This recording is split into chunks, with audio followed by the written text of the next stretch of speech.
Dito kami ngayon sa SM Fairview Game 1 PH. Medyo matagal ko nang inaay tong monitor na to. Ngayon finally bibili na. Buti na lang inassist kami ni Tech Drew. Siya na rin nag-check ng unit. Smooth and no issues, good vibes lang. Bayad na. Surprise gift daw to ni wifey. Grabe, sobrang natouch ako. Thank you, love.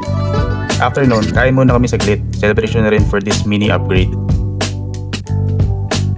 Pag-uwi, syempre excited agad mag-unbox. Assemble dito, cable management doon, DIY mode on.